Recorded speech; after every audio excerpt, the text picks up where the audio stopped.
Okay, we're going to move into planning web pages. In this case, when we're working on web pages and we want to be able to build them or design websites, what we really want to do is we need to test a lot. And probably one of the key points to any redesign or starting from scratch of designing anything is to test. And so today we're going to talk basically about usability testing. And in the usability testing, what we're looking at is to hopefully be able to watch users test something so that they can see where either they're making mistakes or what they're doing correctly within a design process here. In this case, we're going to primarily be working on my case study here for this semester is going to be a website I've been working on for a while called zircon.com. If I can make it work here.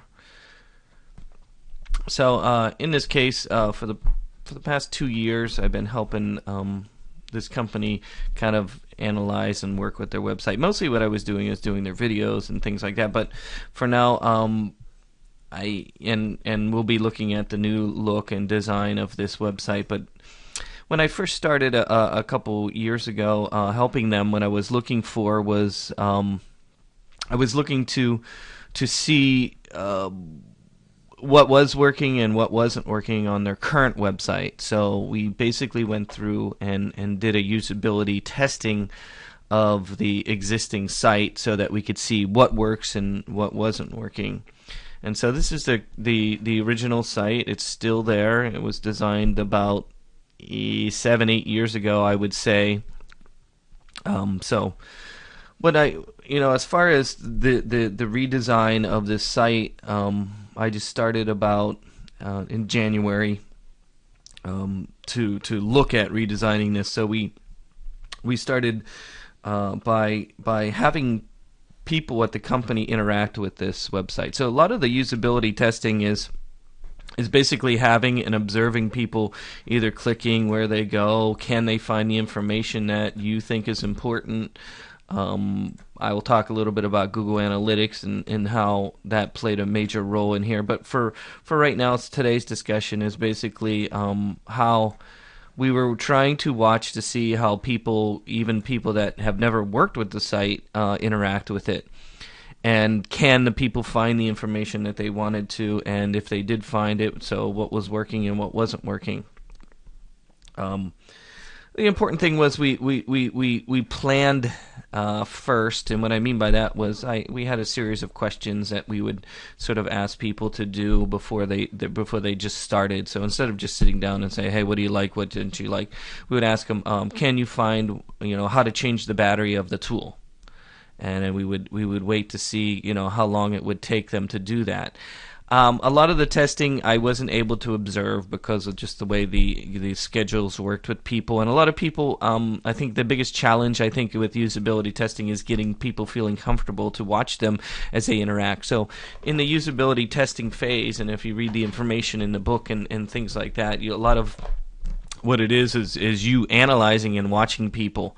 A couple ways you can go about doing that if you are not able to be in the same room or watch them as they're interacting would be to use some screen capturing software so that you can say, hey, turn on this and then start interacting with the site and see what happens. And what that is kind of like the same thing you're listening to right now. It's software that captures the screen as the person's interacting with the website.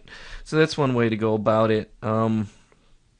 But I think it's important to sort of keep track of all the data that you're gathering, and then you can analyze all that data into a cohesive sort of proposal or basically a blueprint that you can follow to redesign the site.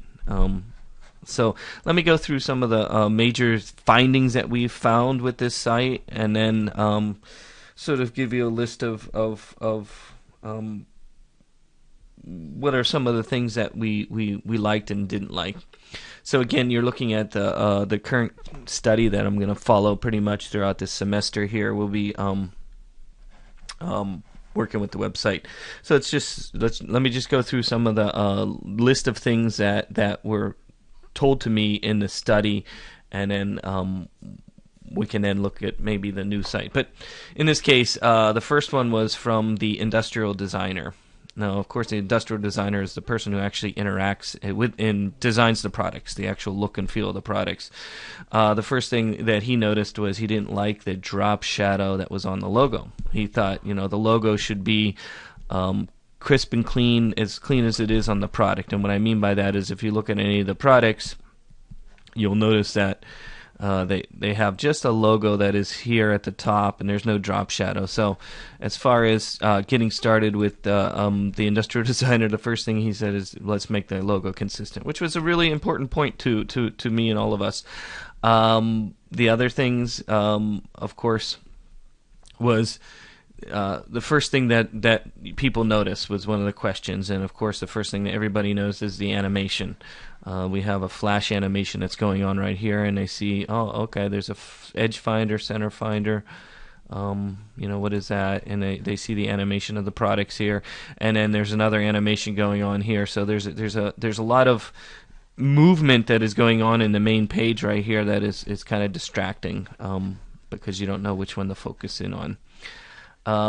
Again, one of the main questions that we had on the list was how to change the battery. So most of the people would just go and they click on support, and then once they click on the support, and then they would then say change battery. So it took them, an average of a few seconds to be able to find that information, just because of the pull-down menu that you had to get to. They also had some reading on the main page, if you didn't notice that, and I don't think many people actually noticed the reading. But down here, there's how to change the battery is right here. That's like one of our number one things that people would come to the website for, was how to change the battery in their product. And so we do have a link here, but most people didn't read that. Again, there was distractions from the animation that is here and here. And then the other problem that we found a lot is people would then click on the support center, and it goes to a totally different site. This is a product that we purchased to sort of give them a question and feedback for the site, and this was pretty confusing because it's a different site and there's nothing I can really do about that right now, but it opens up in the new window and everything, and while I'm on a different website. So that was a real challenge, finding that. So the important thing in the usability testing is that you have a list of things that you're asking either the user to do, or just figuring out what they're clicking on and what kind of information. A lot of people that I asked who have never really knew who these products were and things like that, a lot of them went to the about because they wanted to know about what is this. And again, if you click on the about here, it just takes you to a page that takes you to what the company is all about and things like that. But again, it's a lot of reading, and then there's some navigation that goes down here, and a lot of people were confused about you have buttons up here.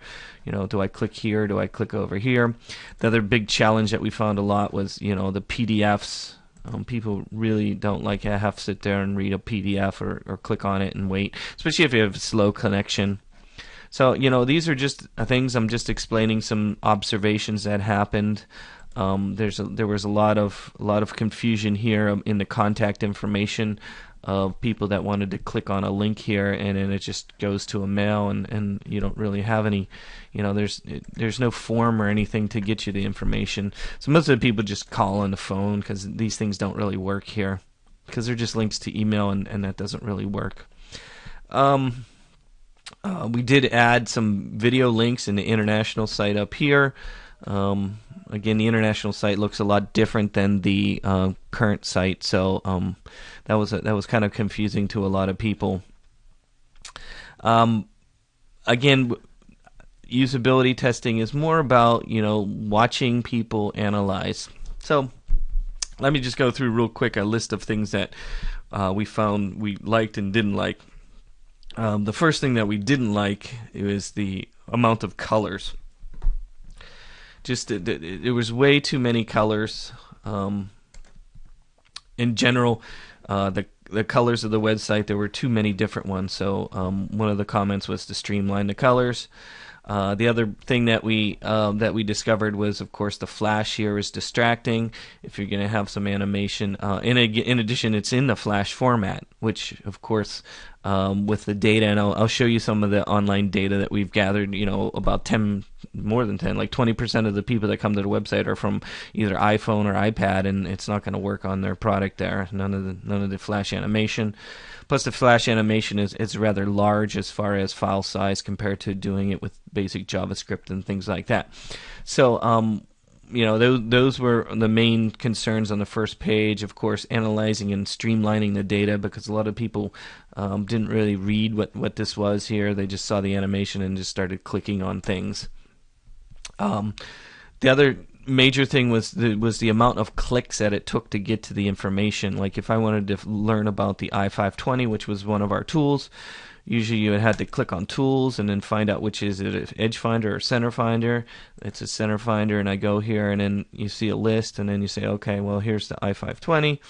And then if I wanted to see a video, I could watch it on the page here.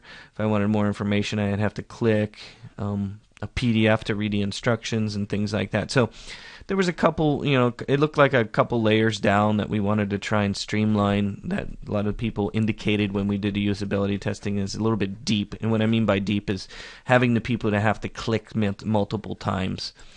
The retailer one, a lot of the information, and especially the salespeople at our company, they don't like to have the difference between retail stores, online stores, international stores. And so there was a lot of clicking here to try and find, where to buy the product. Okay, so that was another concern, and of course the contact information was a major concern, in that it's difficult for people to actually, especially there's no email really. If you click here, it's just through a mail, and if your computer's not configured to send email, it's not really going to work. So that was a major problem right there. So we're trying to streamline some of these right now with a new design. I really don't have all the data as far as in front of me of what we were looking for in our usability testing. But just some of the comments that I just made right there are some of the things that you need to write down and keep track of. And what we did was all these comments from the people that I had interacting, as well as myself interacting with the site.